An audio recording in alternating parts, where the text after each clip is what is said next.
Thank you, everyone. What I'm about to share with you is something that is absolutely brand spanking new, even though I have been in ministry for 20 years. So I'm really, really excited.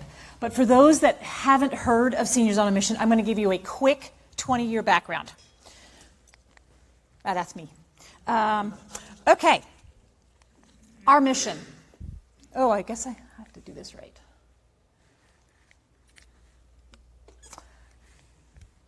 We have technical difficulties. There we go. Woohoo! Our mission.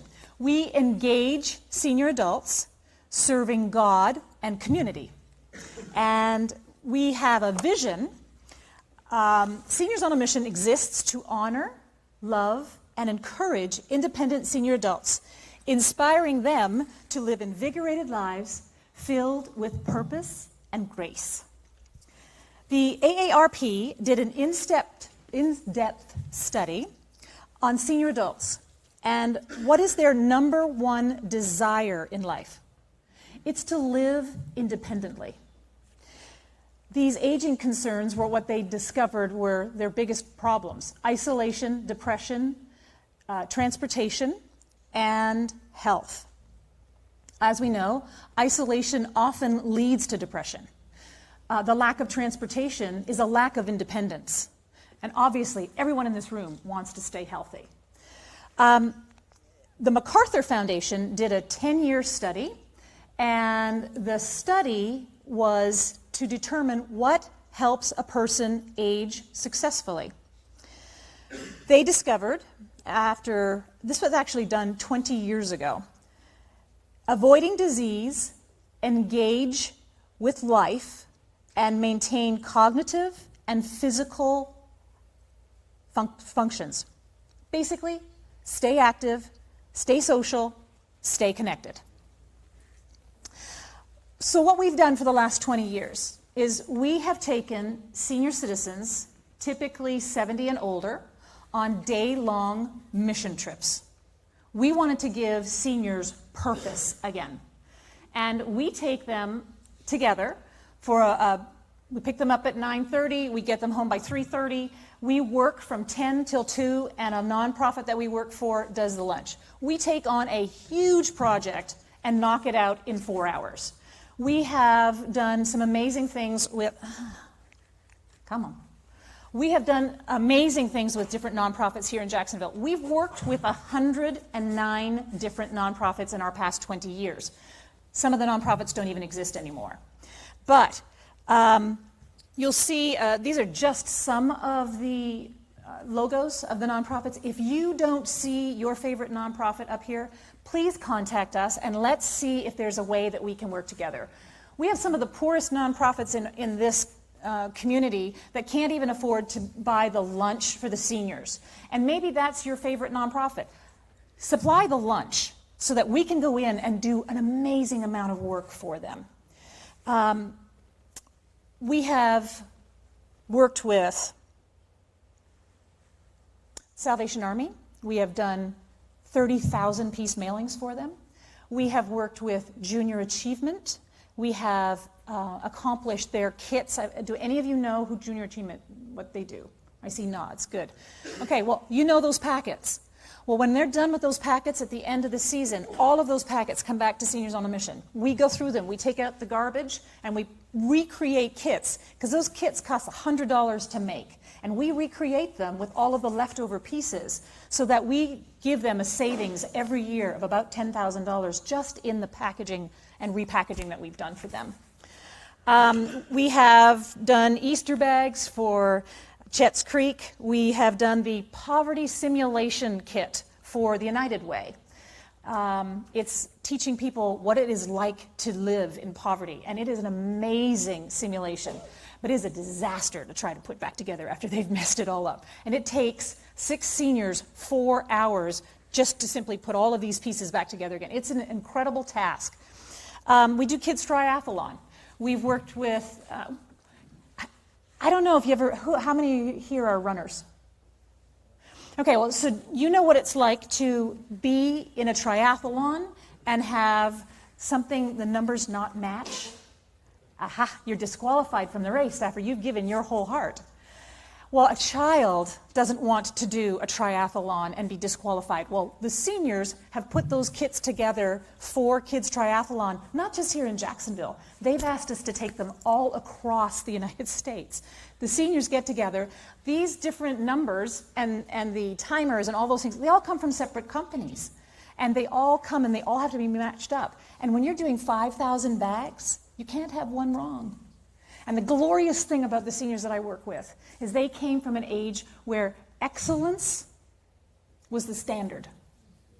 So everything is done with excellence. I also am excited to tell you that we work with the person that's going to be speaking right after us. First Coast Women's Services, we just did their mass mailing last week. Woohoo! Okay, quickly. So far, in 2019, as of July, we have done 48 mission trips, almost 5,000 hours of service.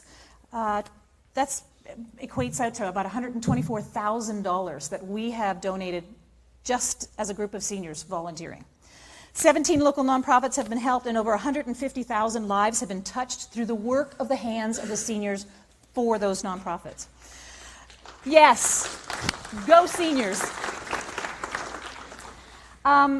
As I said, as of August last month, Seniors on a Mission has existed for 20 years. And over 20 years, above and beyond all, we have ministered to 1,600 lives of senior citizens. And 1,600 people have made a family, an additional family, in their 70s and 80s. Some of mine, my oldest was 108, and she would take a wheelchair to the local bus pickup location, like a three-wheeled kind of dolly thing, like three-wheel tricycle, to get to go on the bus, because she wanted to serve. She wanted to be used by God. Anyway, they're the reason we do what we do. It's not the work. We use the volunteerism to the other nonprofits as the vehicle to get into their lives and administer to the seniors of our community. They have, over 20 years, they have donated over $2.6 million in service, which is just miraculous.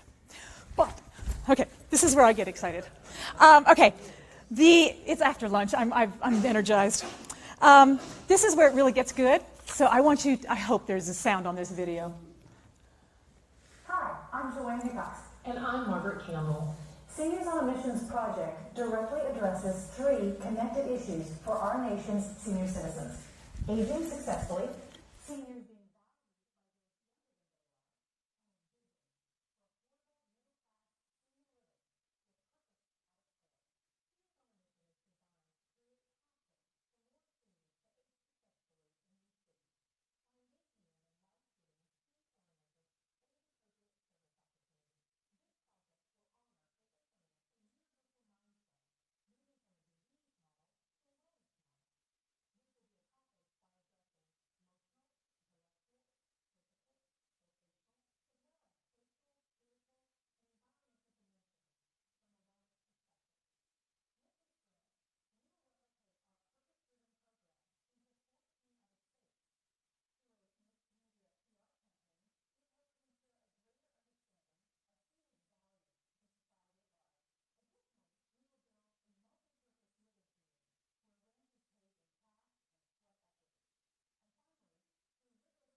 We have just finished a $100 million grant. We were blown away when we got an email asking us to participate in the MacArthur 100 and change opportunity. And we sat down months ago to write this $100 million grant. And the whole concept behind it was, first we have to replicate what we do.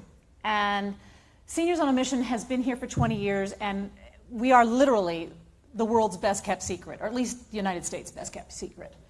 And we believe that we picked 14 cities. I think Brian, yeah. Mostly because of geography differences, political differences, and economic differences. We picked 14 so that we could really test it in different opportunities. To be able to replicate on this scale, obviously it's a huge dollar amount, but we're looking at an additional smaller size of replicating into 3 cities. And we're hoping to connect with 3 different organizations that will help us for 3 years to replicate what we've taken a year to develop it, and then 2 years to replicate into the 3 cities that have helped fund us over the 3 years. And we want to make sure that it works well for the first 3 years. To do that, we've partnered with our Vivardi, which is Eric Becker. He did our most recent strategic plan, which included everything that we're talking about right now. His idea was, Joanne, yes, you can go for the $100 million grant. And I will tell you a little bit more about that in a bit, but let's look at 3 cities, and he strategically is helping us develop what we're going for.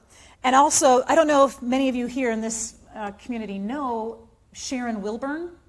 Sharon Wilburn deals with statistical data in this town, and she has the most incredible team of people who prove that organizations do a good job, that it works, that it's replicable, that it's worthy, all those sorts of things. And she and I worked together with checking seniors on a mission out 15 years ago when we had a Robert Wood Johnson Foundation grant. And I'm delighted to work with her in the next little while too. As I said, we need awareness for seniors. Seniors are the largest population growth in our country is seniors. And we don't have enough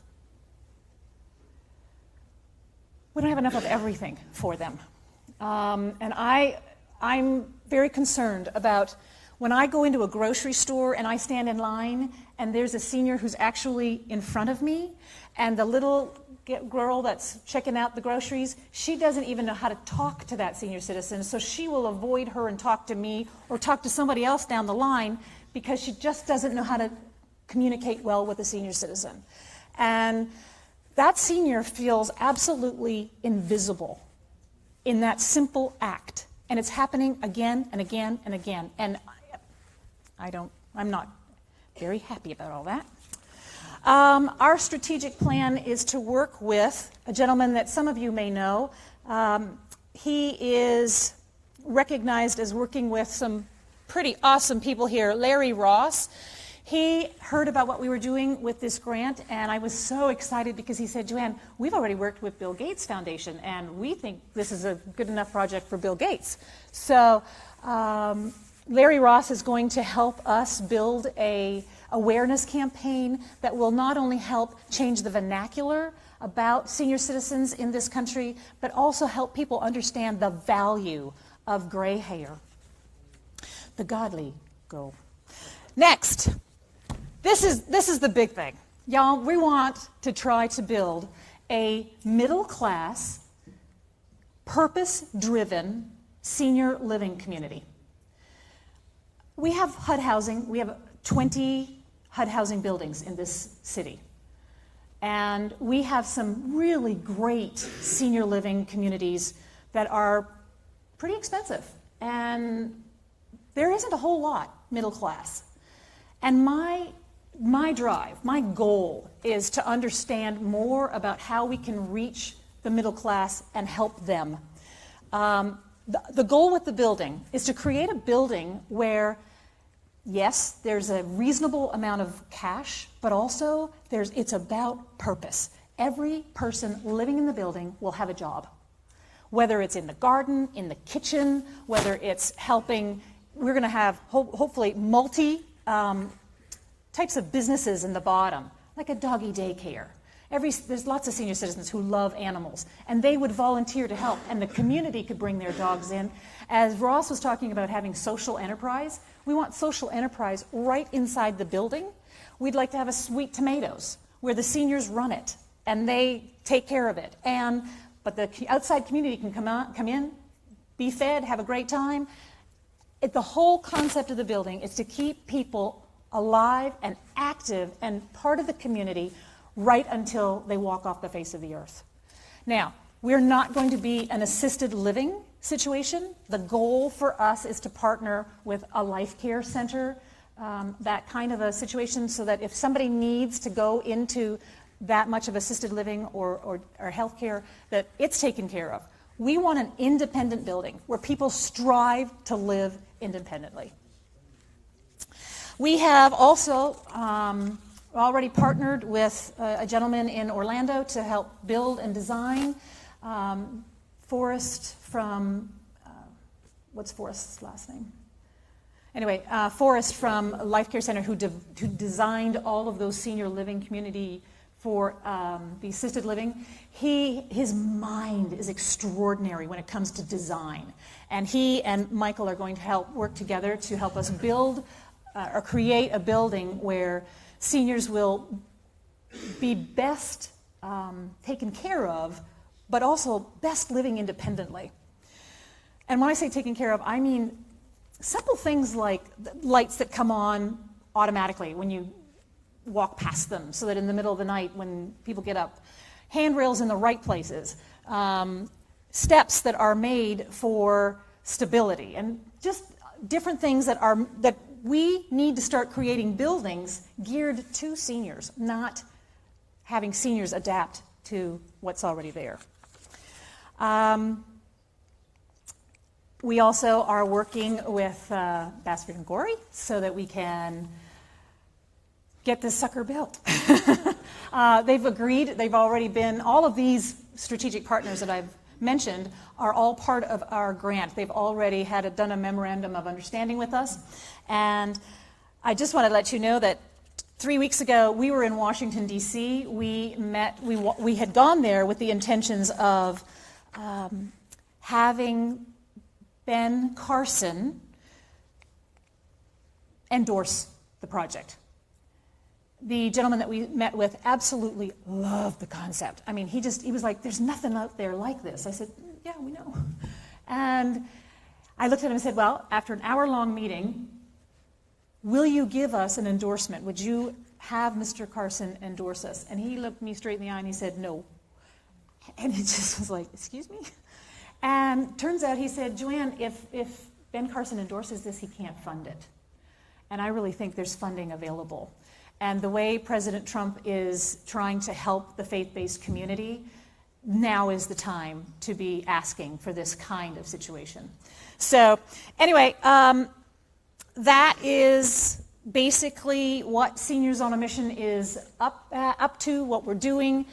We have already been invited to Dallas because Ben Carson's prayer partner happens to be in Dallas next week, and he's staying with the nation's largest builder, and he's a billionaire, and he's wanting to look at some new projects. And just like somebody said today, I think it might have been Paul, you get invited into your destiny.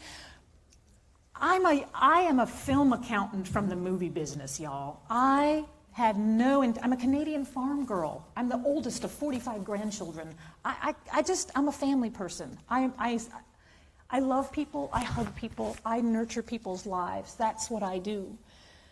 And for God to say, well, now I want you to build a building, was a little out of my comfort zone.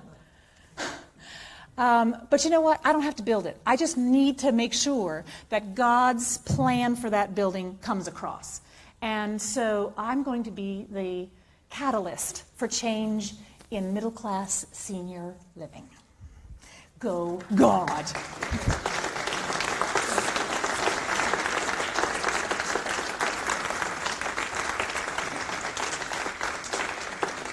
Thank you. Just before I get off the podium, I do want you to know that we have an annual event for friend-raising, and we have an ambassador every year. We've had Pat Boone, Cheryl Ladd, Jacksonville Symphony, Phil Driscoll, Dr. Glock, who absolutely is an amazing man when it comes to working with elderly. But this year, we have our own Bennett Brown. So if you want to know more information about our event in the back with Bennett Brown, we're in the back. God bless you all. Thank you for praying for us. This is something that it came out of God's left field for us. And I never, ever, ever would have known this was coming. So I just ask you to please pray.